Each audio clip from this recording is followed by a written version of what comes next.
Hi, Josh, and welcome to Rebuilding My Health. I am excited to have you join me today to talk about your inspiring health journey that you've been on quite a journey the past few years.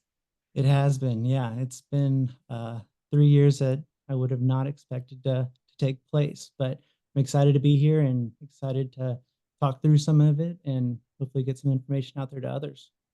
Yeah, absolutely. I'm grateful for you coming on to share your experience because it is so insightful for others, and I know people will get something some takeaways from it. So let's kind of go back to the start of your health journey, like what where you were in life and what you started experiencing.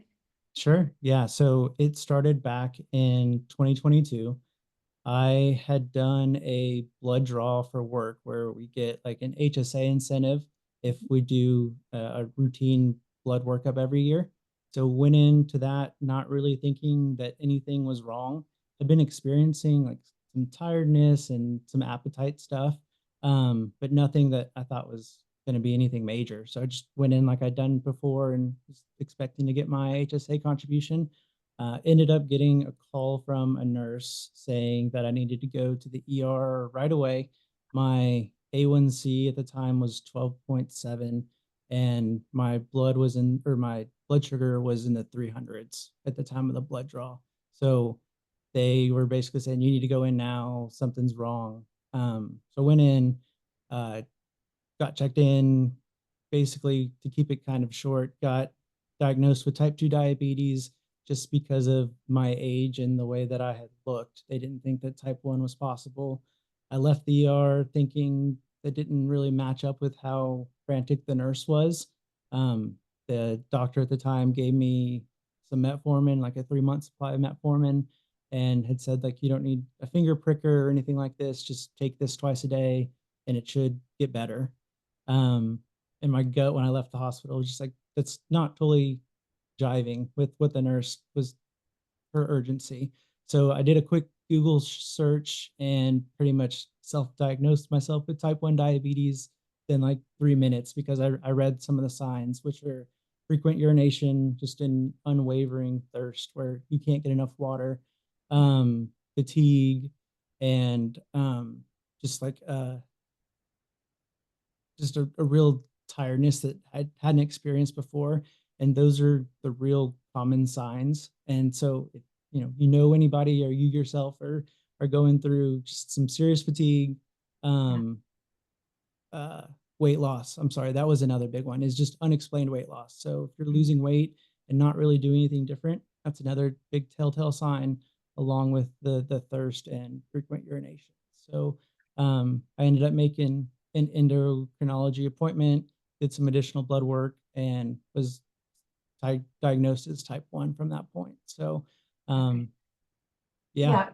But how actually like kind of scary to realize that you had been misdiagnosed. Well, first of all, it's scary in general to get a diabetes diagnosis, but then you're misdiagnosed with the wrong form of diabetes. Yeah, and just like, oh, well, they just gave me this medication and sent me along the way without a correct diagnosis. That's scary, right?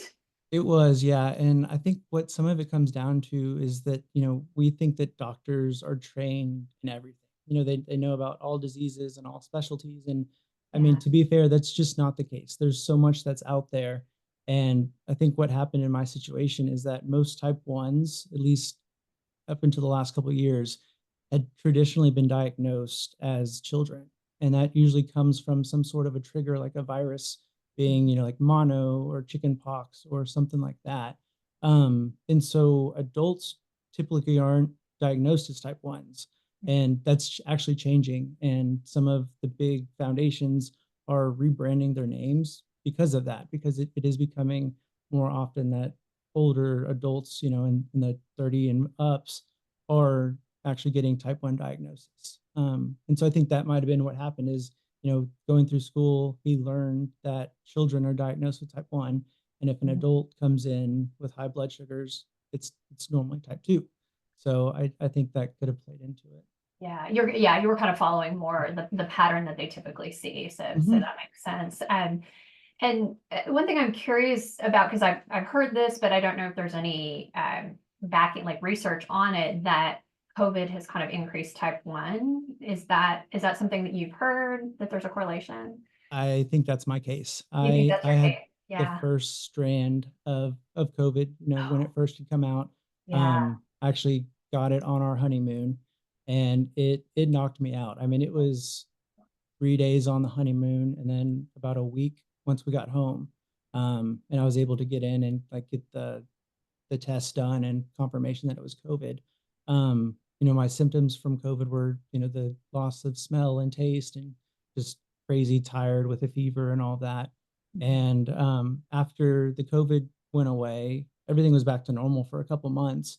And then I started having some of the type 1 Mhm. symptoms that I didn't know about. There are common symptoms that are out there, but I just had never, known anybody with type 1 or known the symptoms. So Right. um, and they are saying that similar to like children, as I was saying, whatever makeup COVID and that virus has is similar enough that your body mistakes it for your beta cells and kind of starts that autoimmune process. Got it. Yeah. Yeah. Okay. That makes a lot of sense, kind of chronologically looking back, right? Yeah, definitely. And when I got diagnosed, I was reaching out trying to get as much information on it as I could. And actually on Reddit, I saw that there was a really high amount of people getting diagnosed with type 1 that had gone through, a more severe case of COVID. So not just, random people that it was kind of like a cold, but, Mhm. that really were impacted by it. So I do think there's not official science out there yet that I've seen, but just from talking with other people in the community and people my age, I do think it is playing an impact in some way. Right, right. Yeah, yeah. Definitely sounds like it, for sure. Because you don't have family history, and for it to come on kind of, yeah, later, Correct. Yeah. later in life. Yeah. Yep, so it was in the genealogy somewhere, but no, from both sides of my family, there aren't any type 1s that we're aware of. Right.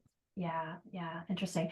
And the timing of your diagnosis, this was like right before you and your wife were having a baby, right? Like, My wife was about 6, 7 months pregnant at the time. Yeah, yeah. So yeah, that was, I'm sure, really difficult timing there to have this kind of this bombshell diagnosis as it you had was. this big life event happening. Yeah, we were learning how to be parents and trying to prepare for that the best we could, and then had a whole 'nother world kinda opened up for care for me, and, she had some trainings for if my blood sugar's low, if she walks in and I'm just unconscious on the floor, what to do. I mean, a Wow. lot of things on top of what we were already trying to prep for. Right. Yeah. Yeah. Yeah. That's a lot to contend with. Um, so kind of then walk through, your journey from there. You got a correct diagnosis, and then what did you do to start, managing it and ultimately like feel better with diabetes? Yeah, so I started on insulin, and in the beginning, I was doing the manual injections. So I had a long-term insulin or a long-acting insulin, and then a mealtime insulin that worked quicker, got into your blood faster. And so those were manual injections that I did several times throughout the day. And they put me through like a diabetes education course and taught me, about some of the good foods to eat. And looking back now, I don't know if the information is just outdated or, I'm not sure what, but the information that they provided was just not very helpful at all. Mm, I still remember the very first, like, breakfast that they presented that I should have, and it was a big cup of orange juice, like a muffin, a pastry, oatmeal, and then some fruit. And, like, the fruit, totally fine, but, I mean, they were presenting, like, 70, 80 grams of carb to kick off your day with. And I don't know, I was following it. I was saying, like, this is what the team is saying I should do. And my blood sugars were just all over the place. mm, What happens is, you start with large amounts of insulin, and from there, like, your blood sugar will drop, and then you correct it and it's going up and it won't stop, and then you do more insulin. And it's just this roller coaster that you can't get off. And so mm. that was really frustrating for me in the beginning of just like I'm trying my hardest and it's not working. Right. And it was thinking, like it's this material that they present and they've probably presented it to thousands of other people. Like, what am I doing wrong? Why is it not working? Yeah. So that was the first frustration that I had. And then um, probably 5 to 6 months into it, I decided that I wanted to go on an insulin pump because there is some really cool technology out there where I've got a shirt on, but I have like a little Dexcom sensor right here. And so that's CGM, a continuous glucose monitor that's checking my blood sugar constantly and then give me a readout every 5 minutes. And that actually talks to my insulin pump. And so if my blood sugars are starting to increase, it'll give me insulin by itself. Mhm. And it's kind of like an artificial external pancreas. And I was thinking, that's awesome. I want that. So if I'm sleeping, not aware of my blood sugars, and they start creeping up, it can bring them back down. And Right. my doctor at the time, he was an older gentleman, and I just don't think he had much knowledge of the pumps and was not willing to give me a prescription for them. He just like he was saying, "No, you're doing good on the manual injections. Like you should just Wow. keep doing these." And we just had my son, as you'd mentioned, we're at the point where we'd had him, and I was forgetting my insulin all the time because it's supposed to stay refrigerated most of the time, and between the diaper bags and all that kind of stuff to get out the door, stroller, the baby, all of that stuff I would just was totally forgetting it. And so I was thinking if it's attached to me, kind of hard to forget it. So from like the Yeah. quality of life standpoint, I thought that was something that I really wanted. And that's Mhm. where I think my advocacy journey really started, where I understand that you're a doctor and have this knowledge, but for me, there's no reason why I shouldn't be able to have the greatest tech that's out there, the newest stuff, Mhm. and improve my quality of life just because it's potentially something that you're not super knowledgeable about. And so that's when Yeah. it kind of clicked to me as like, well, I'm just going to go find another doctor.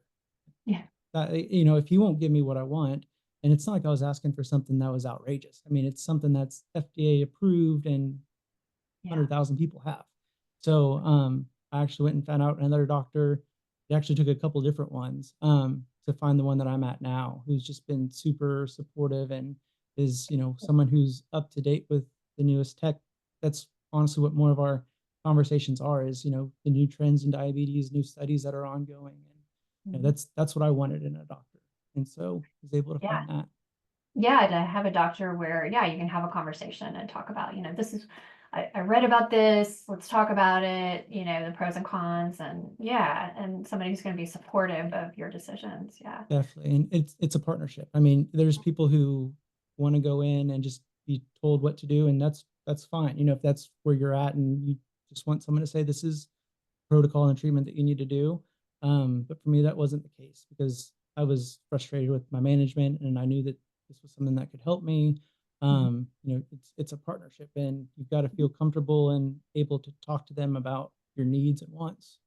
Yeah, absolutely. Yeah, so important for sure. Um, and so but I remember you said you still weren't feeling great. Like you could get back to the things that you had done before. Like you were pretty active before, correct? Correct. Yeah, Yeah. yeah, and So so and kind of, that yeah, was really coming down to the diet side of it because I was trying to yeah. follow, what the information I'd gotten, and really that information was 3 big meals a day. So your breakfast, lunch, and dinner, and Mm, then snacking in between, and usually those were kind of carby snacks as well. It wasn't eating, more like high fat, high protein, it was something with some garbage to it, yeah. um, and it just I was just on this roller coaster. My blood sugar was higher than what my goal was, and I was going up and down, and I was having lows where I, couldn't do anything. I had to just sit there and not, you know, do anything active. Um, and so I started thinking, there's so many people with type 1. There's got to be some more information out there as to like how to manage this better. Some people have had to put some things together to not be on this roller coaster all the time. And that's where I started really listening to some podcasts, reaching out to people on Reddit and Facebook groups. And I kind of stumbled upon a podcast, which is now one of my really good friends. Her name's Lucy Fisher, and she has a podcast, The Fast Life with Diabetes. Uh, And it introduced me to fasting, which I never had really, you know, practiced or done much of. And essentially, by limiting my calorie intake to, a smaller window, I was avoiding having all of these ups and downs. And I was able to go and work out and really do any kind of workout. I could go run, I could go bike, and my body was able to support me without, having to eat a ton before, and then my blood sugar staying really high for several hours after or anything like that. So that really got me to a point where I was like, okay, I can manage this. I've got the tech now, and I'm off that crazy roller coaster, and it just turned my life around. I mean, I went from being in range 50% of the time, and so I mean, my regular range now is 96 to 98% of the time, and it Wow. made a huge difference. That's amazing. So interesting. Yeah. So what is your fasting window? Like what does that look like? So I mean, it'll vary just because, like on the weekends when we're, having breakfast as a family and stuff like that, I don't want to not be partaking in that. So like if we're doing eggs and stuff for breakfast, I'll just eat the eggs. Or, I'm mostly cutting out the carbs when I'm eating throughout the day. But really on like a work week, Monday through Friday, it's pretty much not eating until dinner for the most part. And of course, like whenever I have like a low that may occur, it's eating, a couple grapes or something like that, just enough to bring it back up into range. And usually it'll sustain until dinner time. But, Okay. maybe a snack when I get home at 4:30, and then we always eat by 6:30 at the latest. So, a 2 to 3 hour range for the most part. So are you eating just the one meal a day or you're eating mi- okay. One big meal a day, and then Yeah. sometimes like, some yogurt and fruit when I get home from work Okay. Yeah, before the just meal. a Yeah, just kind of snack. like a Yeah. snack. Yeah. Right, right. Yeah, yeah. But your fasting windows are really big. So- Yeah, I mean, for most people, they'd call it like the OMAD, 1 meal a day. Mm. So, yeah, Yeah. Yeah, that is super interesting and so different so opposite. And also, I imagine that what you're eating, you're not also having the orange juice and the muffin, and yeah, correct. Yeah, I yeah, mean, I wouldn't say it's like keto style, but it's definitely lower carb. Where, yeah, um, I know some of the other stuff I'm sure we'll get into. I've cut out gluten as well, so like any yeah. kind of bread or wheat or anything like that, pretty much don't have that either. So really, the carbs are coming from basically just fruits at this point. Mm-hmm. Right, right. Yeah, yeah. Are you also grain free, or you eat some Yeah, grain? Yeah, pretty much. pretty much grain free as well. Yeah. Yeah, so like meat, vegetables, fruit. Yeah. Yep, that's pretty much it. Yeah, Yeah, right, right. Yeah. All the things that you get on the exterior aisles of the grocery store. exactly. Yep, makes grocery shopping a lot easier, Right. You don't even go in a the lot middle. quicker. You may have to go in the middle for either other Yeah, things. pretty much. Yeah, yeah. Yeah, super interesting. Yeah, that's fantastic. And I'm sure, yeah, we're feeling better as you were getting, more in range and having more energy and all that. Yeah. Definitely, yeah, and I realized that a lot of like the fatigue and stuff that was coming on even after the insulin was just from the roller coaster of the highs and the lows of the blood sugar, where if you're Yeah. going above 200 multiple times a day, then Mhm. dropping really quick, and then having to recorrect and go back up. I found out that that was just exhausting. My body's like, what's going on here? Like, Yeah. or it's kind of like a fight or flight type thing, where you're real wired, and then you're like, oh, I need a break, and then you're wired again. So, you know, regulating that helped a ton with just my day to day well-being and how I felt. Yeah. Yeah, absolutely.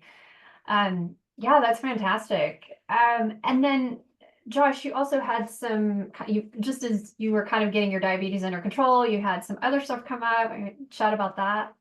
Yeah, yeah, definitely. So I was definitely in like a good place with the diabetes and then type 1, where I was like, I if this is all that I have to deal with, I've got this in the bag. Like, as long as nothing goes crazy and nothing changes, I can totally live with this. It actually ended up making me a lot healthier.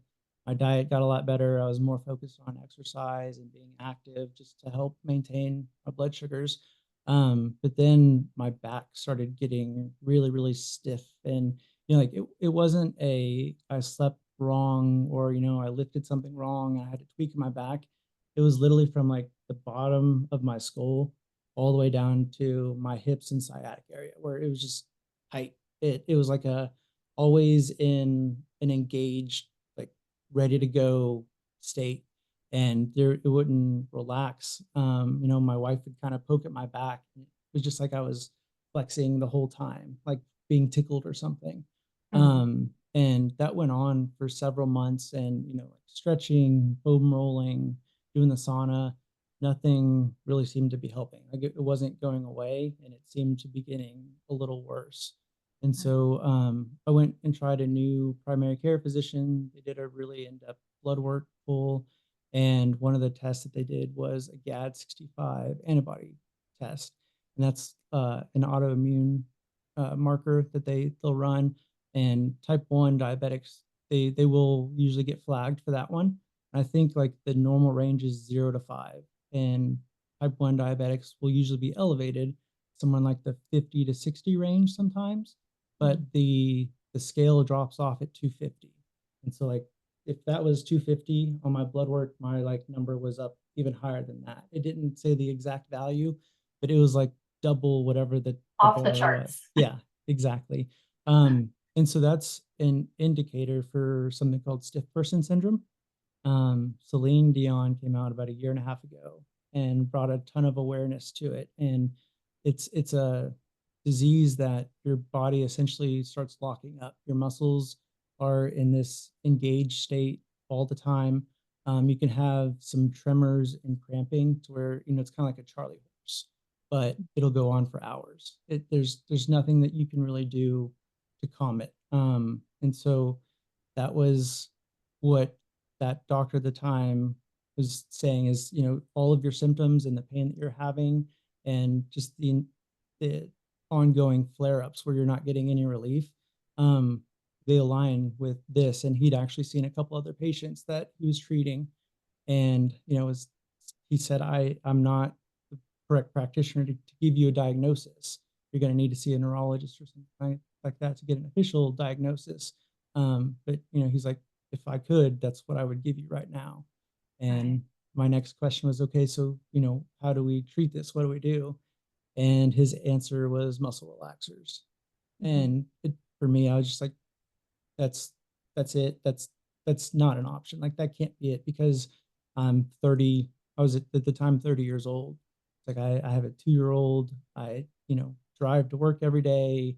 I can't be in a sedated state like that, and I don't want to do that for the next hopefully 50, 60 years of my life. Yeah. And he's like, that's really all I have to offer. And so that's kind of the turning point where I started going back into those deep dark internet holes of Reddit and Facebook and trying to find some alternate strategies to start helping me. Yeah. Right. Right. Yeah. Yeah. Absolutely.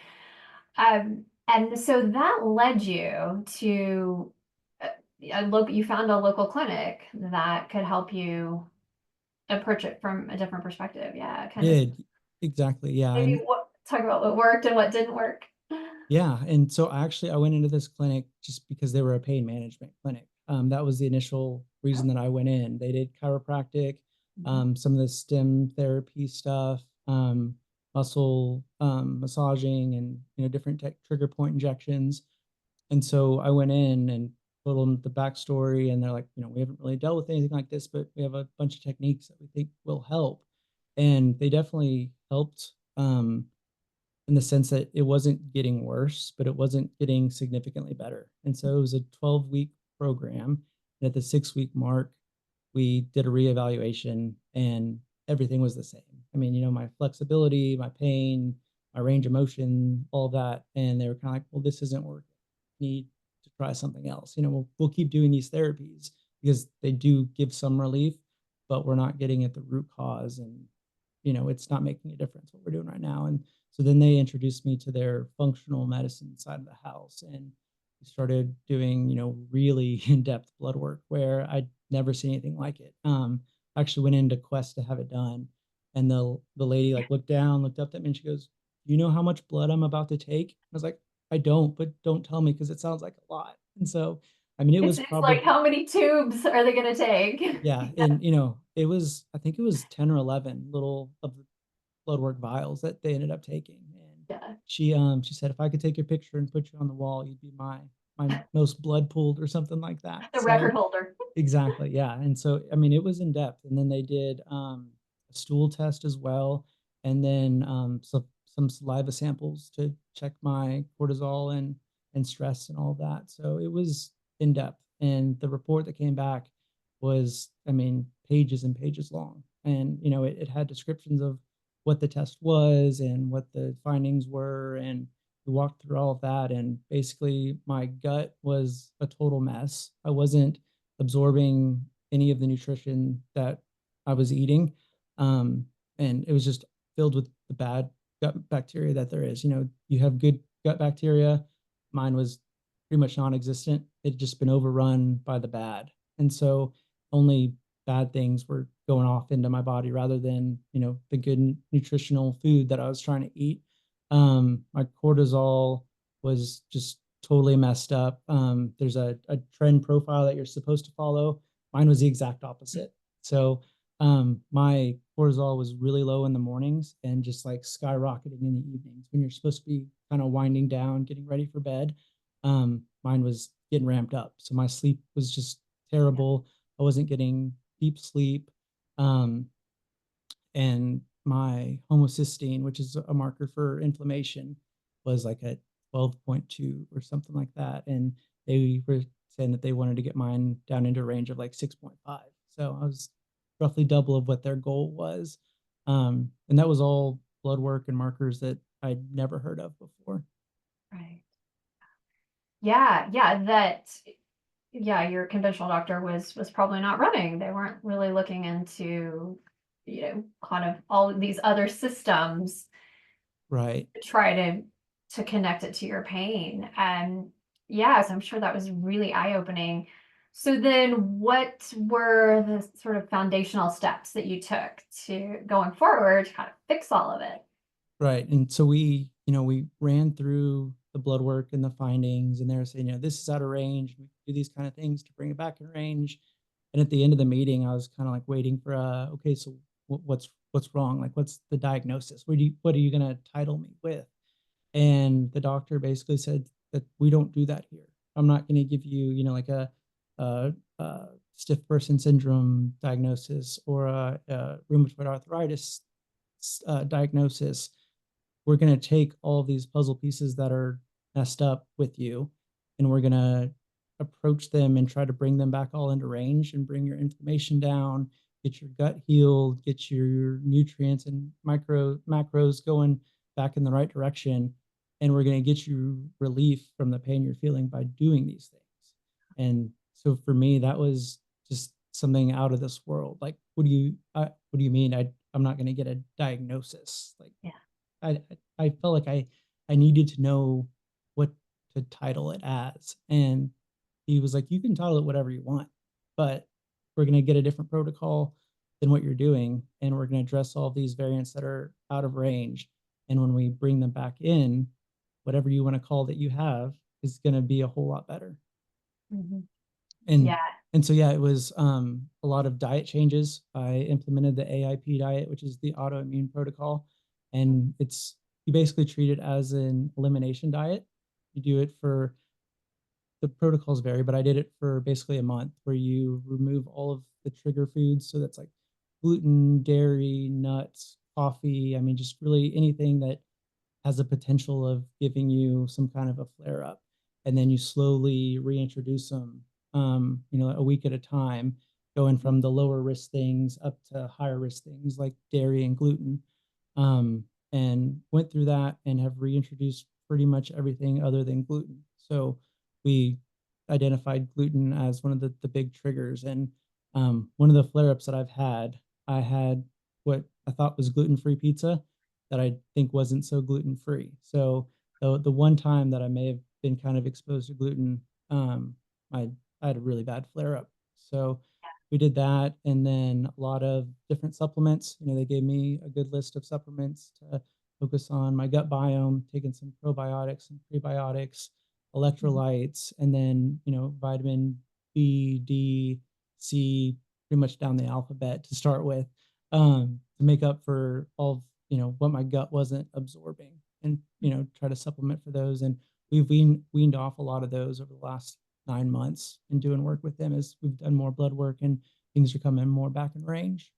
And then really the last thing is like a lot of stress management protocol, just Mhm. because my homocysteine and, cortisol levels and adrenals were so messed up, a Mhm. lot of just taking time to sit back, relax, be a little more mindful and not be Mhm. going all the time. And cutting out caffeine has been a huge thing that's helped with that.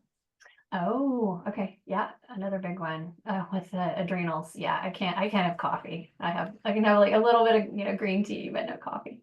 Yeah, yeah, and I, looking back, I didn't realize how much caffeine I was having, several cups of coffee throughout the day, usually some sort of a pre-workout before working out, and yeah, Yeah. they were just shot from the caffeine abuse, basically. Yeah. Yeah. Yeah, it's unfortunate, like some of the delicious things that we eat or drink, yeah, are not doing us any favors. It's hard to give up, especially something like coffee, have it like that. It is, Um, yeah. so yeah, so you addressed your adrenals, had some supplementation to fill in some gaps. Did you need like digestive enzymes too? Like to, Mhm.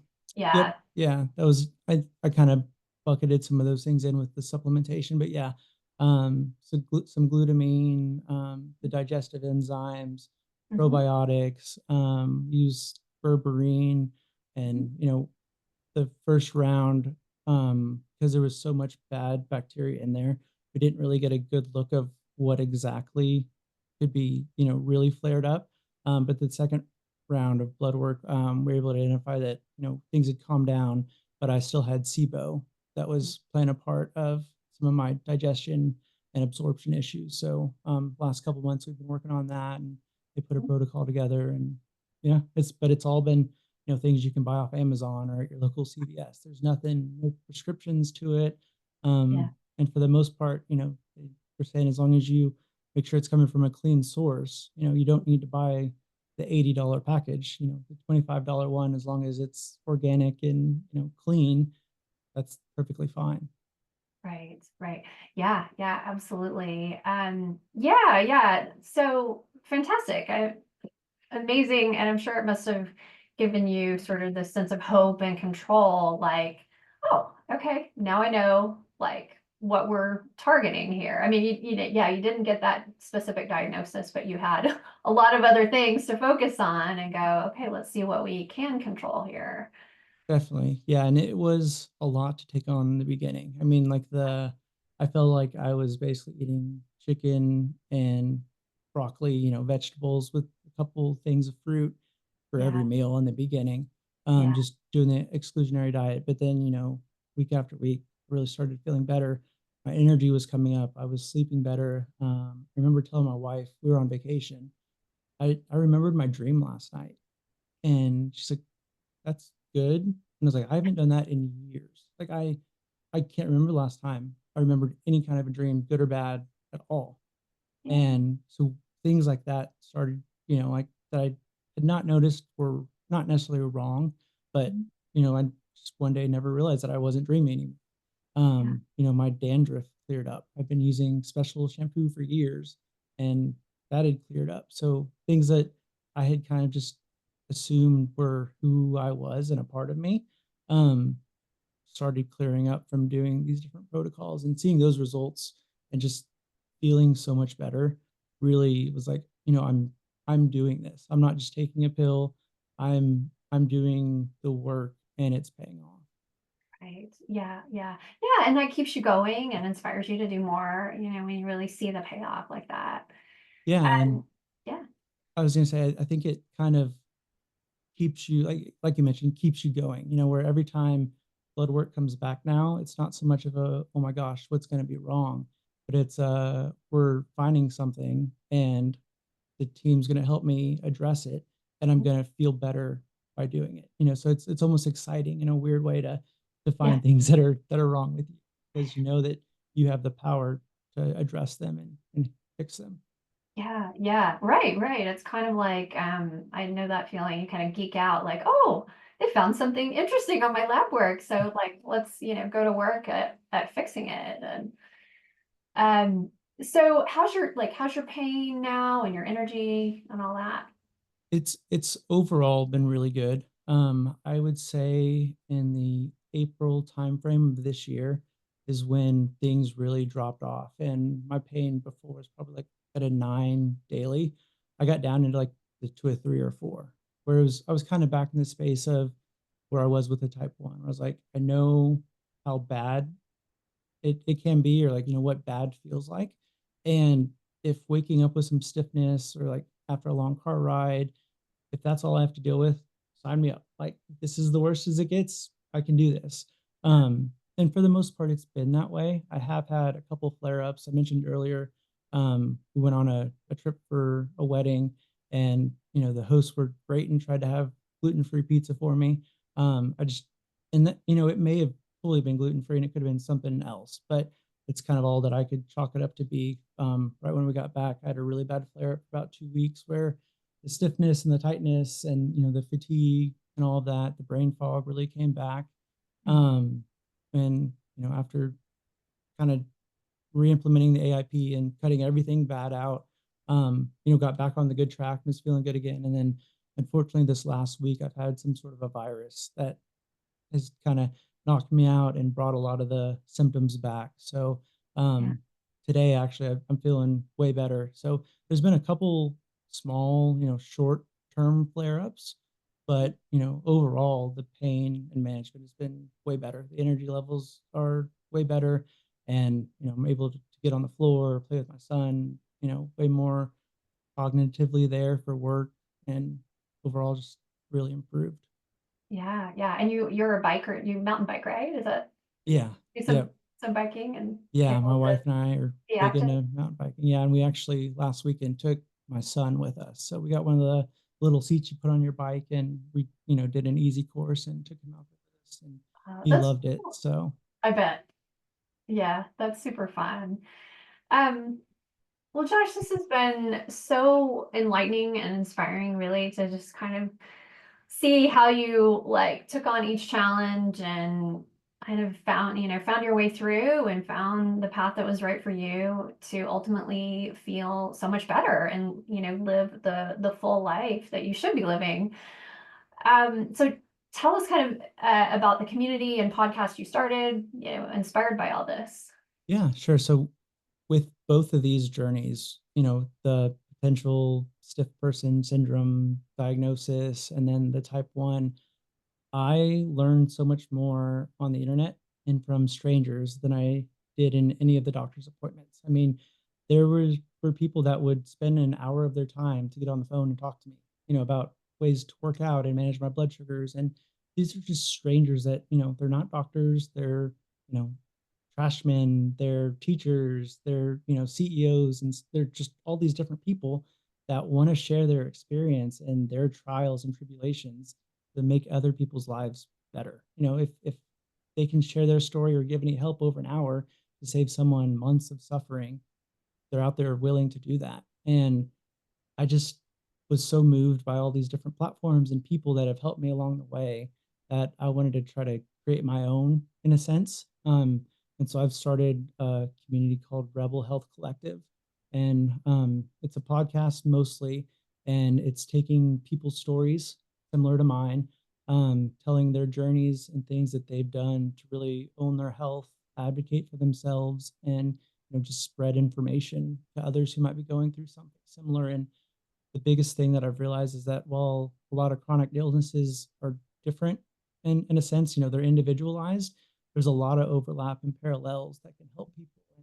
And, just feeling a part of a community and having others to lean on or to listen from is just so big. I think it's one of the biggest parts of, the mental health side of anything you're dealing with. It doesn't have to be a chronic illness, but if you're, going through some different diagnoses or health issues, just having people who understand and aren't gonna give you a crazy look and say it's all in your head, it Mhm. it means a lot. Yeah, yeah. Or just take this pill and go away. Exactly, yeah, and Right. that's kind of the other, smaller portion of Rebel Health Collective, but it's getting different experts and functional health teams and doctors on just to spread information that, there is more to your health in the way that you can own it than just making the doctor's appointment, seeing one doctor and taking whatever they prescribe. I mean, I think a lot of the illness and sickness that we're seeing these days is because of the food we eat. It's all so processed. The nutrients are so minimal, and if it's able to sit on the shelf for very long, it's probably not something that we should be eating very often. Um, Right.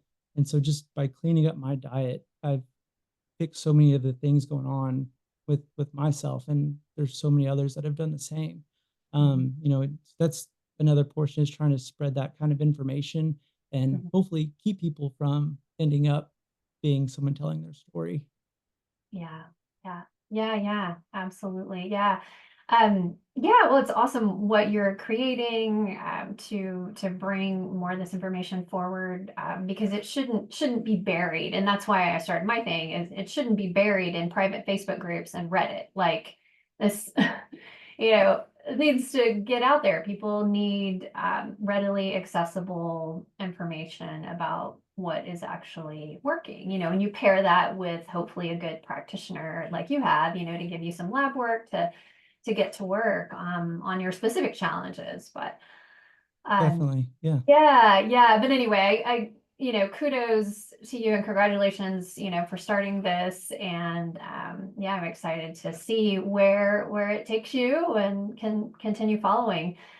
So Josh, just kind of a wrap-up question. What advice would you give to others facing a health challenge, a chronic illness or another health challenge? I think the biggest thing is taking a step back from what we know is the normal practice for healthcare. If you're with a doctor that you don't agree with, it's okay to find someone else. You can get second, third, fourth, fifth opinions. It just because you go into a doctor's office doesn't mean that you need to continue treatment if what they're putting down doesn't align with what you think, you want to be doing. It's okay to take a second, get a second opinion, find a different doctor. And I mean, the end of the day, it's your health. And I think we need to take more ownership in looking into treatments and trying to improve our health from different means than taking pills. Because we're just going to keep adding more pills to our collection. If we're not treating root cause and eating better foods, getting more active, and improving like a quality of life, I think we're headed towards a dark spot. So I think so many people are caught up in the same mindset that I have is, doctors go to school, they're specialists, like they know it all. And it's just not fair to hold them to that standard. They can't know everything about all the diseases and things that are out there. And, they're booked, they've got their limited time. So we need to take it on ourselves to, go into those appointments ready, have done our research, have our symptoms laid out, and, hopefully even have some treatment paths that you would like to look into. So I think that's something important that we can be doing And to yeah, prepare for that. yeah, really be asking those questions, does this sound like the right thing? Should I be, take this other lab test or look into something else? Yeah. And that shows that you're serious as well. When you have someone that comes in prepared and has looked into and researched, I think you get some additional time because they know that you're serious, and like with my fasting, I had asked my endocrinologist, like, why isn't this talked about? Because it's gaining a lot of traction. And his answer was that majority of people wouldn't do it. Mhm. So even though it's known that it can help manage blood sugars, a lot of people won't do it. They want to eat the 3 meals a day or whatever. And so there's information and therapies that are out there that you can find that may not have been on the table in your initial conversations that you bring up. They can say, "Oh yeah, that is something that they know Right. you're serious." Right, right. Yeah, yeah, yeah, that's interesting. And it's true. It's, a lot of these things kind of take a lot of like discipline and dedication and it's hard and you have to build that habit. So Yeah, yeah. So, well, hopefully we'll get to the point it's, where doctors like are empowered with also more of this information or equipped with more of this information. They can say, well, here are three, so here are some options. You could do fasting, you could reduce your carb, you could, like, so people can have that information and try to make those changes. Definitely. Yeah, well, Josh, thank you so much for your time and sharing your story. I know it'll help others, and congratulations on what you're creating. I look forward to watching it continue to grow and help people. Yeah, well, thanks so much. I appreciate it. And I really appreciate you having me on. It was great talking to you. Yep, likewise. Take care.